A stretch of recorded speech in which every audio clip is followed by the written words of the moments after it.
Hi, I'm Ian. I'm the author and creator of Cookfulness. I'm here delighted to be a part of the Footsteps Festival.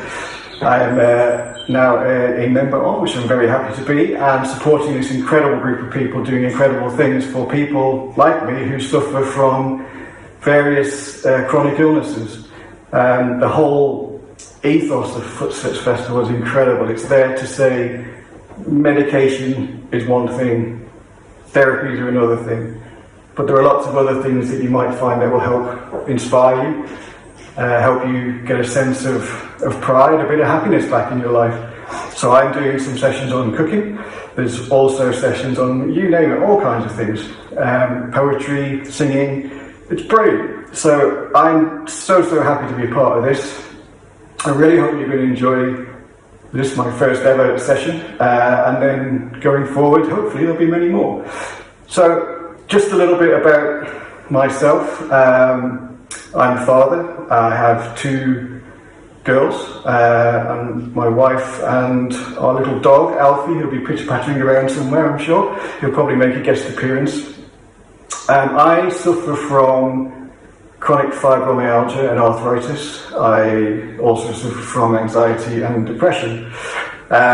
It was a slow burn over many years, starting 14, 15 years ago, and got gradually worse with, firstly, mental health conditions, getting very anxious at work, panic attacks, which I'd never had before, through to pain starting in random places which I didn't understand what was happening.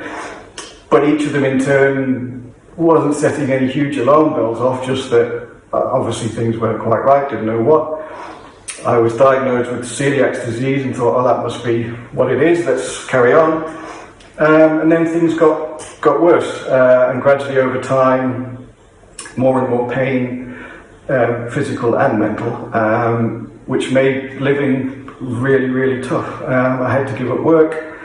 I struggled with anything really. I ended up living in the house. I was in the house all the time. I couldn't walk. I needed a wheelchair, and just concentrating on anything was virtually impossible. And this was for a good few years. This was the situation. As you can see now, I'm stood up. I have a stick, which I need. I'm leaning on the counter, but I'm here. And hopefully you'll hear a bit about my story that you'll resonate with and think, oh yeah, I've been there, done that, or I'm in that right now. And to show you that, one, you're not alone, and two, there are many opportunities outside of the traditional medical support that might give you a bit of a lift. For me, cooking is my therapy. Cooking has become my therapy. It's what makes me happy. It makes me laugh, it makes me cry when things go wrong, but it's fantastic. And cooking can seem completely inaccessible when you are at the worst of your situation with mental and physical health. It's the last thing you want to do. In fact, all you really want to do is eat sugary treats to give yourself a bit of a high, but then you're going to drop rapidly. It's not a great situation to be in, and I understand that because I've been there and I know exactly how it feels. Cooking, though, has given me a purpose. It's given me a reason to be. It's given me my life back, my family, and I'm now slowly improving the quality of life of my life and also of my children, and that's the most important thing. So I'm really hoping cooking will give you that spark too. I'm not going to dive in with Michelin star stuff because I'm not a chef. I'm a home cook. What is a home cook? Someone who cooks at home. That's pretty much it. Things go right, things go wrong. That's what I learned very quickly, is accept that things go wrong, and they will go wrong, and just to have some fun with it. Don't worry about it. So going back to when I was really struggling for many years, myself and my wife I was in every type of therapy possible. Could be CBT for mental health, it could be nerve root block injections, could be operations on my bowel. I had so many different operations, so many different investigations, so many different types of medication, and I ended up pretty much zombified by it all. But that's what you do. You accept that what you're getting must be right, and that's the best you're going to get, and you live with it, because at that time you can't think differently, and outside of your bubble of pain and torment, life's going on for everybody else. And that was pretty much what we thought we'd have for a long time, until 2 years ago I got referred to the NHS centre in Bath, which is National Centre for Pain Services. Didn't know what it was, hadn't heard of it before. I live in the New Forest, so it's not local. But it was almost, this really is the last opportunity for finding some quality of life improvement. So went down, was assessed. They said, yeah, we think you're suitable. That was a bit of a lift. It says, okay, that's something. But then almost a week later, things came crashing down when some scans I'd had done on my hip showed that I had really bad arthritis and had to have both my hips replaced. So that put me back a little while. But I got back on and I went back down to Bath and I joined a 4-week program for 10 people from across the country. And those 9 other people I met, amazing people, all with different types of illnesses, chronic illnesses, but we all had the same story. And that was quite upsetting, but also incredibly refreshing. It made you think that, okay, I'm not alone. I'm doing those things. They've been doing those things. I don't feel quite so stupid anymore about what I was trying to do or not do. Now in Bath, they gave me a realization that the mind and the body are very much linked. So mental health, physical health, one sparks the other, sparks the other.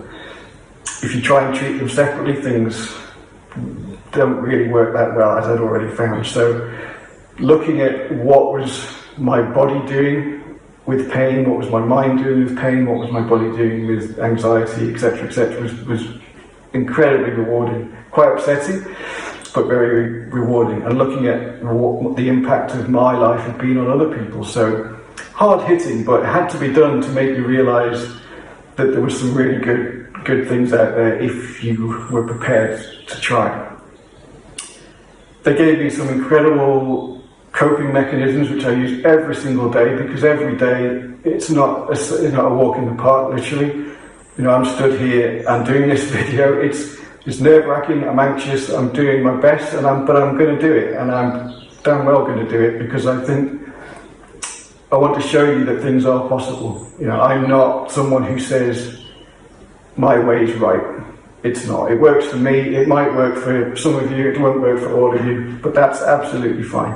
That's why the Footsteps Festival is so brilliant, because it's got so many different offerings that you're going to find the one that really floats your boat. So in Bath, they asked me a big question: what is it you really want? What do you want from life? And immediately what I wanted was to be back in my family, to be a part of my family, to be a role model to my children, to be a husband. Things I hadn't been for quite a long time.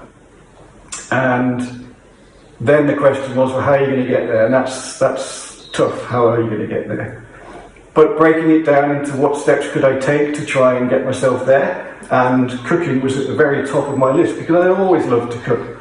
Cooking was my passion. My mum was an incredible cook. Learned a lot from watching her, and then from life, from having children, learning how things work. But I'd lost that ability to cook. I'd lost the desire to cook through pain and mental health conditions. It's the last thing you want to do. However, I knew that if I could start to cook again, I could be doing something progressive, something for my family, something for me.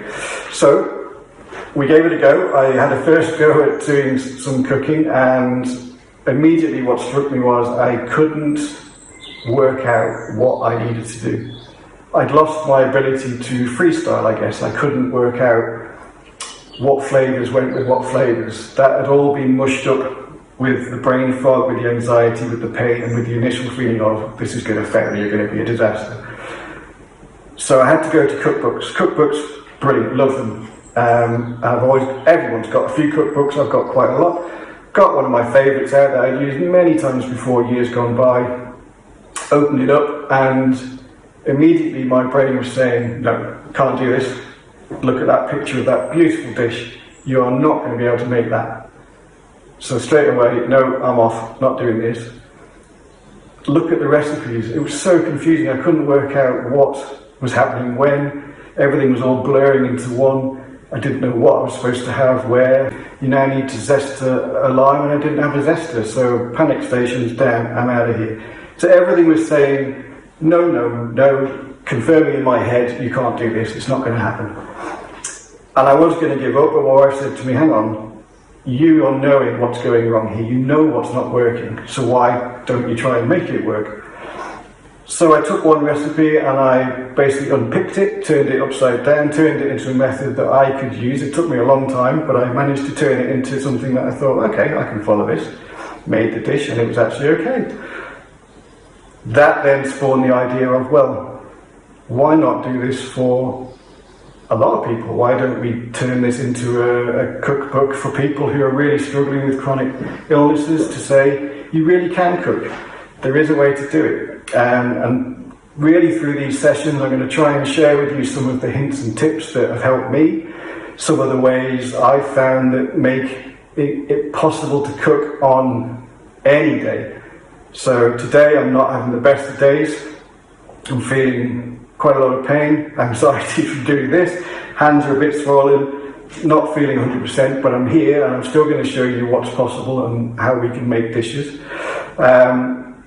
I want to really show you that you can want to cook. It's not about having to cook. I want you to want to cook. I want you to think about what is it I can do today? What's going to make people smile? What is it that's going to make me happy? What am I going to be able to do? But we have to start, like I've started, almost at the basics to say, right, let's get some confidence, let's get some pride, let's get some celebratory awareness of the fact that everything you do, celebrate it, because you've done it for the first time or you've not done it for years. Now, cooking for me has given me my role back within the family. It's given me pride in myself, but also my children and my wife have pride now in me, which is so rewarding. And the more my brain is hearing positive things about me, from me or from other people, the more it helps with the physical pain. We're not curing each other, but by heck, they make a hell of a difference when you're starting to think positively rather than years of negativeness. It's given me a passion, it's given me some inspiration. So this cooking has sparked me writing poetry, which I've never done before, but I've started writing poetry. I'm doing some drawing. It's a way of unlocking part of your brain to say, well, if I can do this, then maybe there's other things I can do. It's taught me that it's okay to laugh. It's okay to laugh at myself. It's okay to laugh at what I've produced. And it's okay for other people to laugh at what I've produced or the mistakes I've made. It's okay to cry. It's okay to go, oh no, this has not really worked very well. All these things are absolutely spot on. And you should be celebrating every single one of them, the good and the not so good. So, what are we going to make? So the first dishes I'm going to show you are a very simple curry sauce and a smoothie. Now some of you are going, well, that's not that hard. Well, no, it's not. But if you are coming at this from the perspective of you've not cooked for a long time, you've forgotten how to do things, or you've just not done it at all before, these are two fantastic base recipes that you can use for so many different things. So my whole ethos around Cookfulness is it's not a collection of single recipes. So that really what I'm trying to show you is there's one dish can become many dishes. So the curry sauce I'm going to show you today. In the following session that I do after this one, I'm going to then show you how you can turn that into lots of different curry dishes or completely different dishes, but using that same base that you've made already. A smoothie, I'm going to show you the base of a smoothie, and then I'm going to show you how you can change that and make it different. So it's not just I've learned one dish. I want you to learn one base dish that you can then turn into loads and loads of dishes. Take, for instance, making a bolognese. You make a bolognese sauce with a lovely meat in there and tomatoes. It's not just for bolognese, so you can then add a couple of ingredients. It becomes tacos. Take a couple of ingredients, it's lasagna, it's burritos, it's whatever. So there's lots of different things you can do, and I'm going to show you how you can do that pretty simply as we go on through these sessions. So, what are the ingredients of these dishes? So firstly, if we're doing the curry sauce, pepper. Now this is just a red one, obviously. You can use half red, half yellow. You can mix it up to you. A white onion, whole onion, sliced. Some garlic, some ginger. Now today, as I said earlier, I'm not 100%. I know I'm not going to be able to particularly chop an onion. Not just because of the strength and pain, but also for the danger of me chopping something off that I shouldn't. So, in true sort of cookfulness style, I'm going to show you what you can use instead. So, garlic. Very lazy garlic. A jar of very lazy garlic. Now, it calls itself very lazy because for people who are okay all the time, it's a bit of a cheat. But for us, it's fantastic because it's in there, it's already done for you. You just get it out of the fridge, put in as much as you need, put it back in the fridge. You're not any waste, and you're not cheating at all. You're being smart. So always have a bit of that in the fridge. Ginger, got ginger paste. Now trying to grate ginger is danger zone. You end up with no knuckles. So using a bit of paste, if you're not feeling up to it, great way of doing it. Frozen onion. So frozen chopped onion is available in every supermarket. I always have at least one bag of this in the freezer. It's fantastic because it gives you such a leap, a good start. If you're not feeling up to chopping an onion, use this instead. And the same with peppers. So chopped mixed peppers in a bag from the freezer. Great. Why not? You know, they're giving you a great kickstart. On top of that, we have some curry powder. This is mild curry powder. I've also got some medium if you're fancying it a bit hot. If you want to go for super hot, up to you, but start with the mild one first. Garam masala. Garam masala is a mixture of spices. It's already made up for you. They vary a little bit depending on where you get them from, but mostly they are a similar concoction. They're brilliant because just a bit of this and a bit of India comes straight in, and that curry smell, that curry taste, they always have a bit of garam masala in. Vegetable stock, just a normal stock cube, some yogurt and some oil for doing some frying. Now, in terms of what you'll need for utensil-wise, if you're going to be chopping, a good knife. Now, I always go for a big handled knife because it's easier for me to grip when I'm not in the best of form. Today, not going to be chopping that much because my hands aren't great. A knife, chopping board, a good pan. Now, this pan here is my absolute favourite pan. I use pretty much for everything. It's sort of a squash wok or a slightly bigger frying pan, but it's brilliant. I use it for absolutely everything. And then a cup if you want to measure out your onion. If you haven't got a measuring cup, just a normal cup, just a cup of everything is all you need. A glass dish for making your stock cube up. Measuring spoons. Now for this you need a teaspoon and a tablespoon. Now I use these measuring spoons because I know I'm going to get the same every time. You don't have to have these, just use a normal teaspoon and a tablespoon. And that's pretty much all we need. Well, I'll show you how to make it, and as we make them, I'll show you then how we can turn from making a curry dish to making a smoothie, and then back to a curry dish. So these things are easy to start, you know exactly where you are, and hopefully, as we go on, you'll see how these dishes can be adapted and how you can start to get a little bit more, oh, I wonder what I can make with that, rather than the fear of how is it going to happen. So, before I start cooking, no matter how I'm feeling, but particularly when I'm not feeling 100%, I always just start with just breathe. Just breathe in through the nose, out through the mouth, big deep breaths, just to get yourself calm, just to get yourself a little bit like, okay, I can do this.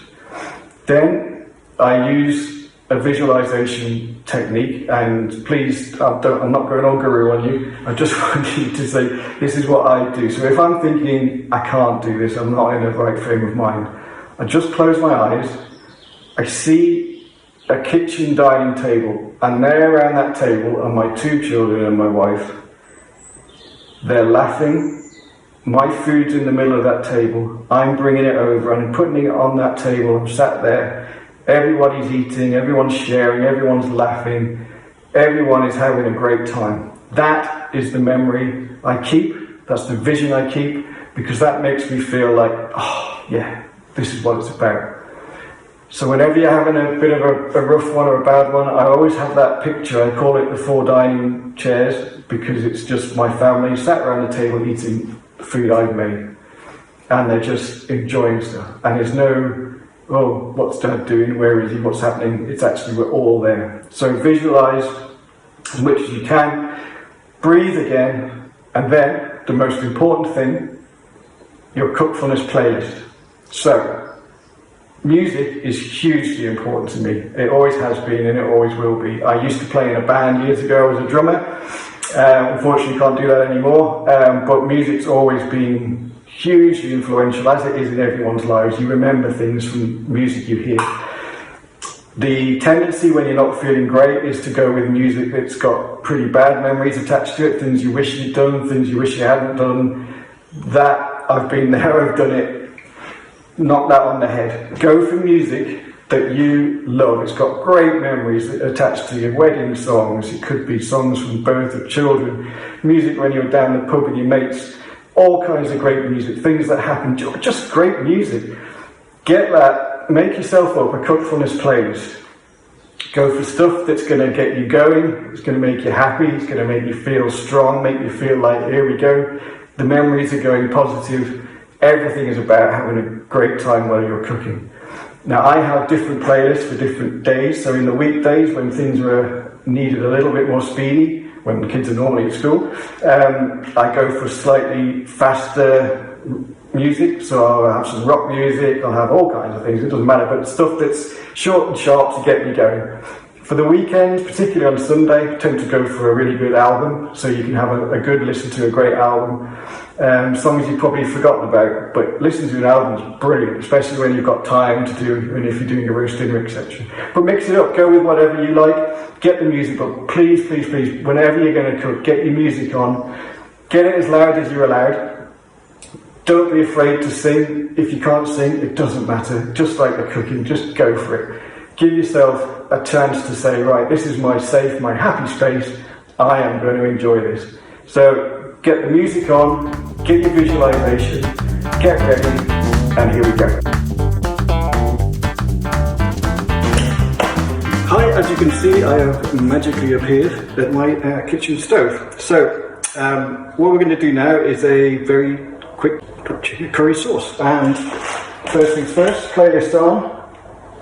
Nice bit of music, it's got to be done. So, my trusty frying pan. I don't want it too hot. A medium heat is all you need. A little bit of oil in the pan, not too much. Just wait for that to heat up. Hope you can see this all okay. Now, first things first, onions. Now, onions, I'm sure you've seen this before, onions make flavour, and in curries, really make the flavour. So, here you can see I've got a cup of frozen onions, and they're going into the pan. Give that nice sizzle. Now, onions, if you put them on too high a heat, they'll start to burn very quickly, and then you don't get flavour, you just get burn. So get them nice and low and slow. Be brave, just leave them as long as you can. So it's important when you're planning to do any type of dish with an onion base to it, give yourself enough time for the onions to really get the flavour in. So I would say a good 10 minutes minimum if you can. If you can leave it longer, do. But just watch that you don't get them to burn. So nice and low heat, let them go, let them go, let them sing. In fact, the best ingredient, time. So you need to make sure you're planning ahead for this one. Now as you can see, I'm doing most of this thing with one hand because I've got my other hand holding me upright. So hopefully it shows you can do these things. Now, I'm going to do a bit of telly magic. Just assume that this has been going for a good 10 minutes. You'll see them start to change a bit translucent. You get a lovely smell of onion. So next is some garlic. Now 1 teaspoon, and I'm using the chopped that I showed you because I haven't got the energy to do a full garlic clove. And then 1 same teaspoon, and I'm putting in some ginger paste. Use fresh ginger if you want to. In that goes. Give it a little stir around. Oh, I wish you could smell this. Fantastic. Now, next thing is garam masala. As I said to you, garam masala, great stuff. I'm just going to hang away. So 1 teaspoon. And don't worry if you put a bit much in. It's fine. It's flavour, it's flavour. And again, another teaspoon of curry powder. I've gone mild, but do it to the strength you like, but I would suggest you start with mild first and don't blow your head off before you've had a chance to enjoy it. So, just let them go, get everything mixed together. Peppers, now again I'm using the frozen ones. In they go. And just mix it to combine it. Don't give it too much of a nudge because you'll start to lose the heat. So just give it a chance to get the heat in there. Let it sizzle, sizzle, sizzle. It does smell amazing. I'm sorry, but it does, and you'll get it when you do yourself. It's that garam masala, those mixed spices, they're fantastic. Let it sizzle. About 5 minutes is all you need, just to let it combine, get the flavours in. And you can see this is pretty simple so far. We've not really done anything mind-blowing. Next in, a bit of, you're going to wonder what on earth I'm doing here, but yogurt. It's just Greek-style yogurt. Turn the heat right down, and then 4 tablespoons to 3, 4 of yogurt. And again, if you've overheated it somewhat by putting too much spice in, yogurt's really good for getting that back. Give it a combine round, and you don't want it too hot, otherwise the yogurt might start to split a bit, but it doesn't matter. Give it a good combine, and then last in is 250 mils of veg stock. It's just from a cube, nothing exciting. Now that is your curry sauce. Now all we do, leave it, let it simmer away, don't boil it, you just want it to simmer away for 20 minutes. You don't want it to dry up, but just enough, you'll start to smell it change and the spices start to go in. Now if you are going to serve this straight away, which you can as it is, what's nice to do is a little bit of fresh coriander. Don't put it in now because it'll go all black and horrible. So only put the fresh herbs in at the very end in this sort of curry. Dried herbs and spices at the beginning, anything fresh, leave it till the end. 1, it's a nice garnish, 2, it keeps the colour, and 3, the flavour's a lot better. So I'm just going to leave that, that's ticking away. While that's happening, I'm going to move on to the smoothie. So, for a smoothie, this is again just the base. It'll taste okay, but it's just your base. So start with banana. Half a banana. All we need to do is chop it roughly because it's going to go in and whiz it. Half a banana in. Okay? Then some orange juice.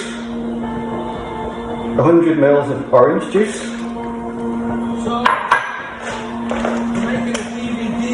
Then another yogurt, 150 mils this time around of yogurt. Let's have a look how we've got there. Nearly. So 150 mils of just plain yogurt. A bit more. A little bit more.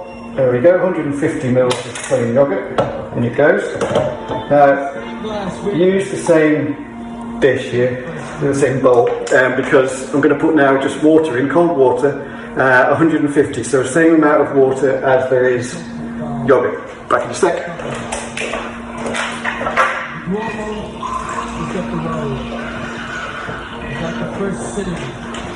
Okay, and then that goes. Now, that is it. Now, I've got one of these lovely blenders, so you can whiz them up and put whatever you like in it or whiz it. If you haven't got one of these blenders, don't worry, because instead of a smoothie, you could make a roughie. So all I would say is get an overripe banana, if you can, one that's really squishy, get it in, and then add all your liquids, and just give it a good shake. If you can give it a mash, but just give it a good shake up, and you'll get the same result. So I'm just going to whiz this up, excuse the noise for 2 seconds, let's turn it on, that helps.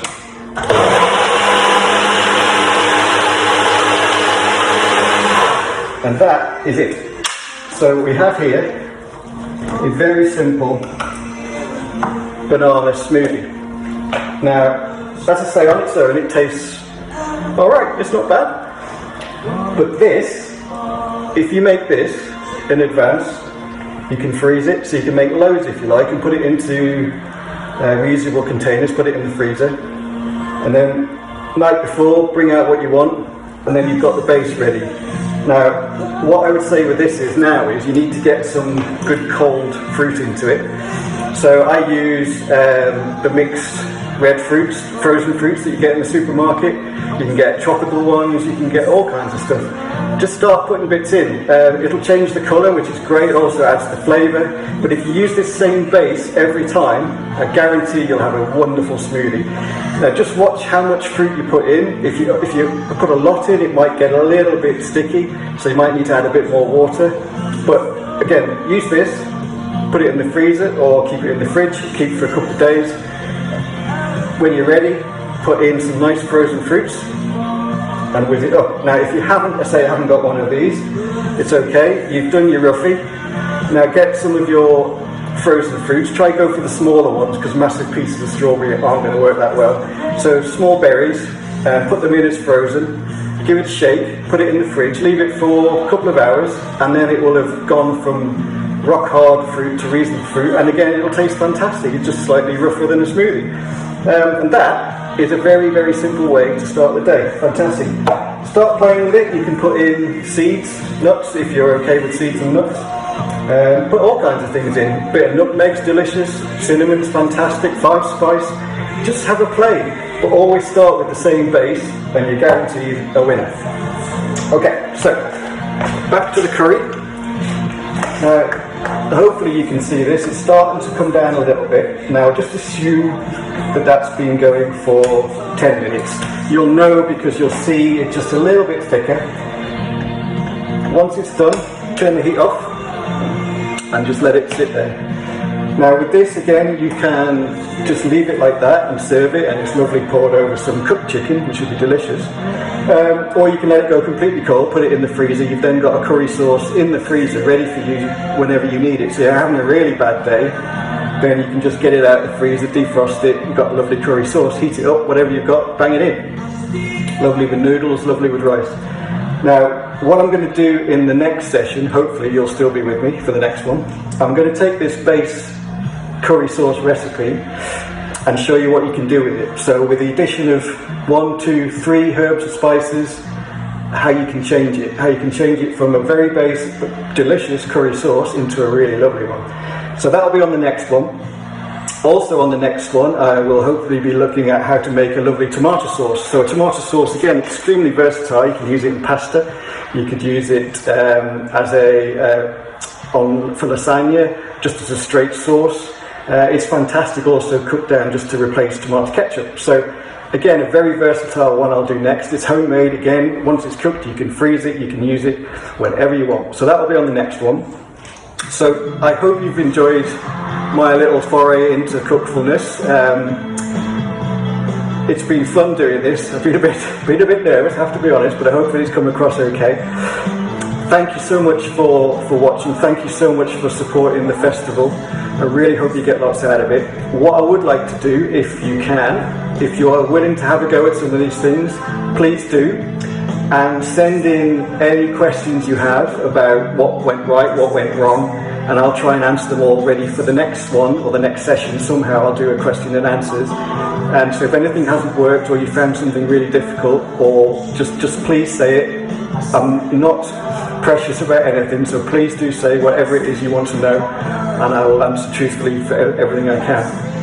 So send the questions in, I'll do my best to answer them all. And if you're feeling brave, take a little picture of what you've made, send it through, and remember, it doesn't matter what it looks like, it doesn't matter. The fact is that you made it, you made this, you should be incredibly proud of yourself. Make sure you give yourself a chance to say how well done you've been, and make sure whoever's around with you, your family, your loved ones, whoever, anyone, tell them what you've done, tell them, I just made that, I made that, look, taste it. This then, as a base, you can do all kinds of things with. So it's just a bit of practice, just getting the right ingredients. Again, we haven't used many ingredients, but a delicious little curry sauce, a smoothie base, and you're off. So good luck everyone, I really hope you enjoy it. I look forward to seeing you again soon. Have a good day, bye.